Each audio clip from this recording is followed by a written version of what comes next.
आ जाओ भैया आ जाओ, क्यों परेशान हो रहे हो, आ जाओ। दूध रखो दूध। নমস্কার বন্ধুরা, রোনাস বাজার আইটি ব্লগে আপনাদের স্বাগত। ধর্মশালার হোটেলে পৌঁছে জিনিস রেখে তৈরি হয়ে বেরিয়ে পড়েছি আমরা বাকসুনাগ টেম্পল দেখার জন্য। এই টেম্পলটা যাওয়ার জন্য বাজারের ভেতর দিয়ে যেতে হয়। এটা মূলত বাকসু ভিলেজ এর ভেতরে। হাঁটতে হাঁটতে আমরা চলে এসেছি বাকসুনাগ টেম্পল। দাঁড়ান আপনাদের দেখাই। এই যে বাকসুনাগ টেম্পল। মন্দিরটি সংস্কারের কাজ চলছে, তাই জন্য দেখুন সামনে কীরকম বাঁশ বাঁধা রয়েছে। চলুন ভেতর দিয়ে গিয়ে পৌঁছাই মন্দিরের সামনে। এই মন্দিরটি 1900 শতকে তৈরি এবং এই ম্যাকলয়েডগঞ্জের এখানে এই মন্দিরটি যথেষ্ট প্রসিদ্ধি আছে। এই যে মূল দরজা মন্দিরের। চলুন জুতো খুলে মন্দিরের ভেতরে প্রবেশ করি।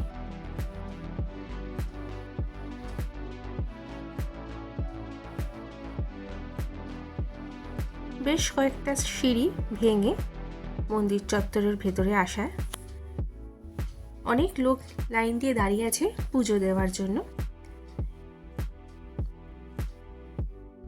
অপূর্ব সুন্দর কাঠের কাজগুলো না, মানে চোখ জুড়িয়ে যাচ্ছে। এখানে একদল মানুষ বসে আছেন যারা ঠাকুরের আরাধনা করছেন নাম সংকীর্তনের মাধ্যমে। এই যে বাকসুনাগ মন্দিরের ইতিহাস। এখানে শিবলিঙ্গ এবং নাগ মহারাজের পূজা করা হয়। দাঁড়ান আপনাদের পুরো মন্দিরটা দর্শন করাই। এই যে বাকসুনাগ টেম্পল। সামনে এখানে মনে হচ্ছে নয় যজ্ঞকুণ্ড বা বলি দেওয়ার, ঠিক বুঝতে পারলাম না।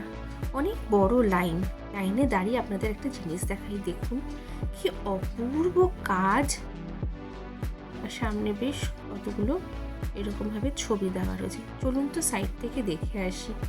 আমাদের তো পুজো দেওয়ার নেই সেই অর্থে, তারা চলুন। এই যে নন্দী মহারাজের একটা মূর্তি বসানো। এই যে বাকসুনাগ মন্দিরের মহাদেবের মূর্তি।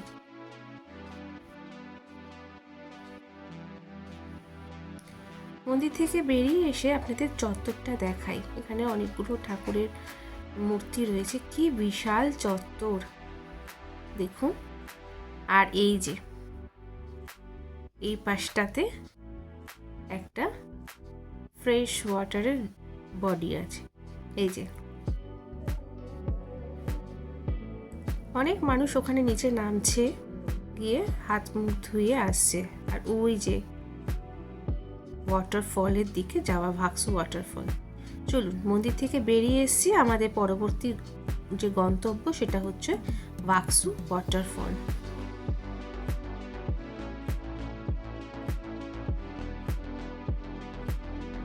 এই কোল্যাপসিবল গেটের ভেতর দিয়ে গেলে একটা মার্কেট আছে। দুদিকে প্রচুর জামা কাপড়ের দোকান, খাবারের দোকান, সুভিনিয়ার শপ সবই আছে। এই মার্কেটের ভেতর দিয়ে সোজা গেলে পরে কিছুটা হেঁটে আবার একটা নিচে রাস্তা আছে। এই যে নিচে নেমে যাচ্ছে যে রাস্তা, এই রাস্তা ধরে আমরা ভাকসু ওয়াটারফলের দিকে যাব। আর ওই রাস্তাতেই কিন্তু অপেক্ষা করছে আমাদের জন্য একটা দারুণ ব্যাপার। আমার মেয়ে আর আমি প্রথমবারের অভিজ্ঞতা নিলাম জিপ লাইনের। সে অভিজ্ঞতা অবশ্যই আপনাদের সাথে শেয়ার করব। দেখছেন সামনে আশেপাশে কত দোকান রয়েছে, কিন্তু এটা কিন্তু এখান থেকে অনেকটা রাস্তা হেঁটে যেতে হবে।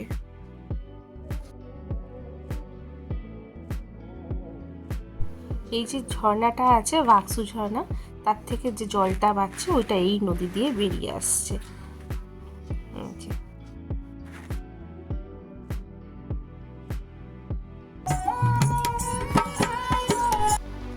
খুব সুন্দর বাজাচ্ছিল, কপিরাইট করতে পারে, সেই জন্য গানটা কিন্তু আর রাখলাম না।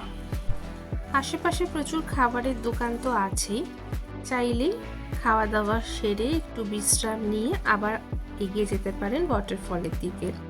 তার মেন কারণ এখনো পর্যন্ত কিন্তু আমরা অর্ধেক রাস্তাও এসে পৌঁছাইনি, অনেকটা রাস্তা যেতে হবে।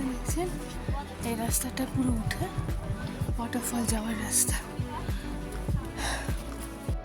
এই সিঁড়িগুলো দেখে ভেবেছিলাম হয়তো ওয়াটারফলের কাছেই চলে এসেছি, তখনই কি জানতাম এ রাস্তা অর্ধেক রাস্তার মতনও আসেনি, অনেকটা রাস্তা। এই সিঁড়িগুলি দিয়ে এগিয়ে গিয়ে একটা বড় চাতাল মতো আছে, সেই চাতালটাতে উঠেছি, উঠে এইবার আরও অনেকটা রাস্তা যেতে হবে।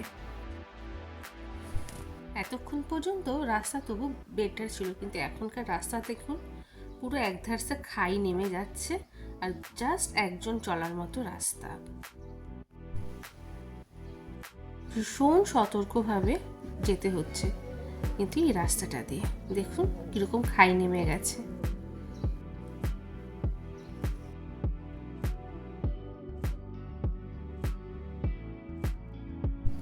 আবার এই পুরো এবড়ো খেবড়ো রাস্তাটা উঠে ওয়াটারফলের সামনে যেতে লাগবে।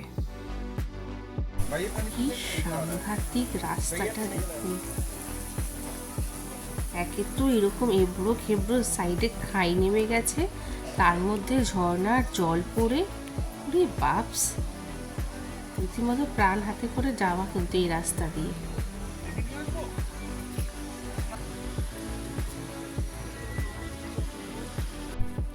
প্রায় 40 মিনিট মতো রাস্তা ট্রেক করে এই দুর্গমভাবে পথ যেটা যাকে বলে একদম, সেই পথ পেরিয়ে অবশেষে আমরা এসে পৌঁছালাম ওয়াকসু ওয়াটারফল।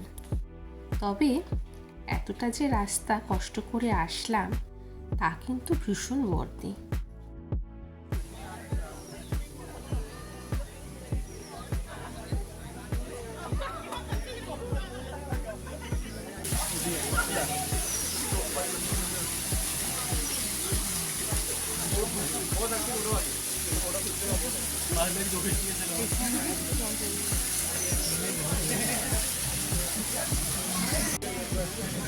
ছবি টবি তুলে রওনা দিচ্ছি আবার ওই দুর্গম পথ দিয়ে নিচে নামার জন্য।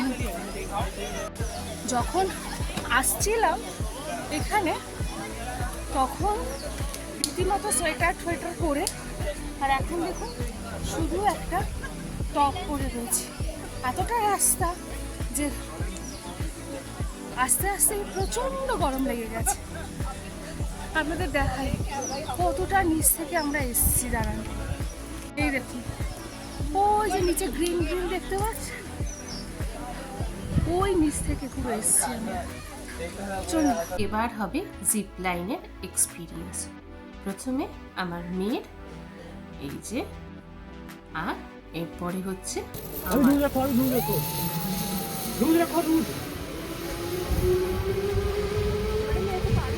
ওয়াকসু থেকে এবার আমরা বেরিয়ে যাব ধর্মশালার অন্য সাইট সিনের উদ্দেশ্যে। ওয়াটারফল দেখে আমরা এই মুহূর্তে যাচ্ছি চার্চের উদ্দেশ্যে।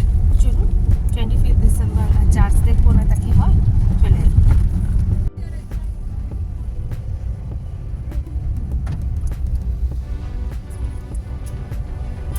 চলে এসেছি ধর্মশালার এই চার্চে। যেহেতু 25 ডিসেম্বর প্রচুর ভিড় আছে আজকে চার্চে ঢোকার জন্য, আমরাও লাইন দিয়ে চার্চের ভেতর ঢুকে পড়লাম। দু সাইডে প্রচুর গাছ, মাঝখান দিয়ে রাস্তা বেরিয়ে গেছে চার্চের উদ্দেশ্যে। এই পাশটায় যে লুকে রয়েছে, গ্রেভিয়ার্ডও আছে most probably.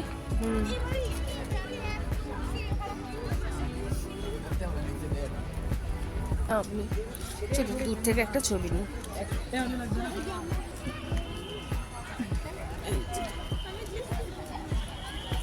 Saint John's church.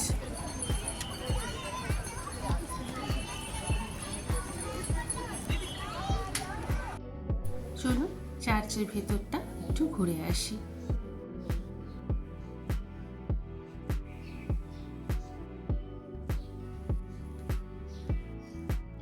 দু সাইডে প্রচুর মানুষ মোমবাতি জ্বালাচ্ছেন।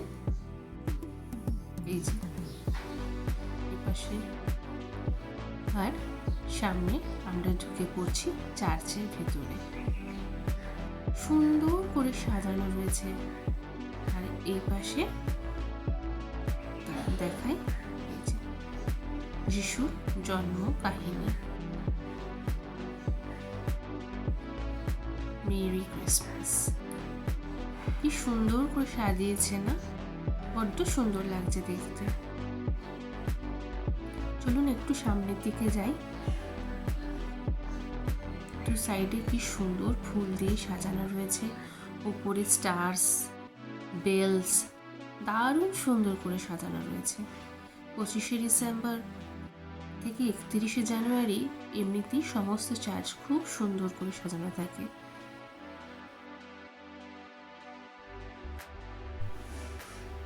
কি সুন্দর লাগছে দেখুন।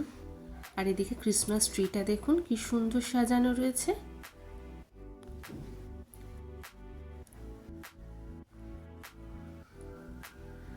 চলুন এবার আমরা চার্চ থেকে বেরিয়ে চার্চের আশপাশের জায়গাগুলো একটু দেখে আসবো।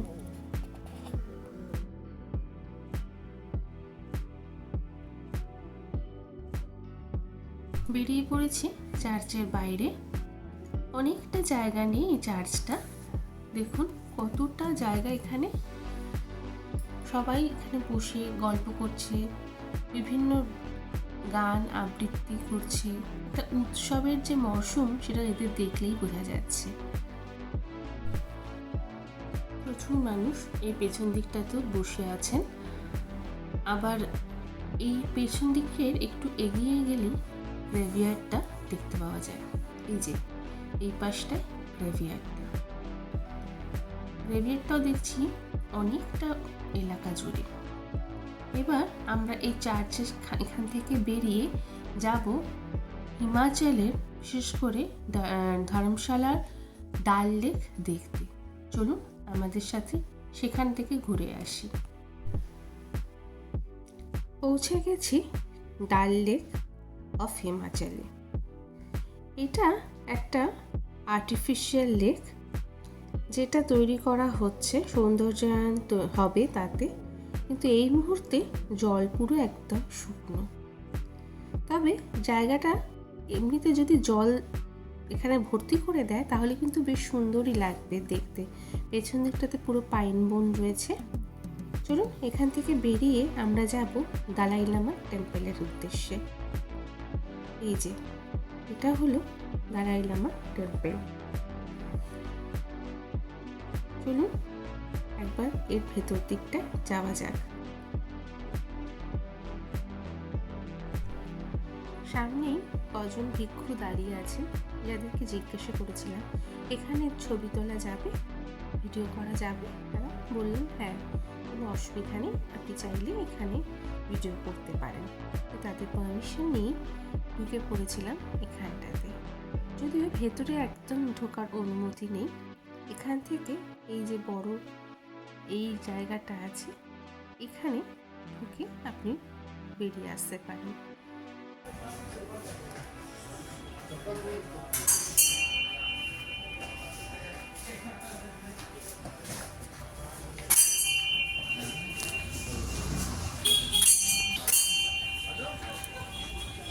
দালাই লামার এই টেম্পল দেখা দিয়ে আমরা আমাদের ধর্মশালার এই ব্লগ শেষ করছি।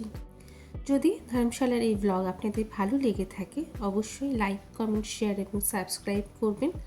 দেখা হবে খুব শিগগিরই পরবর্তী আরেকটি ব্লগে। সবাই ভালো থাকবেন। নমস্কার।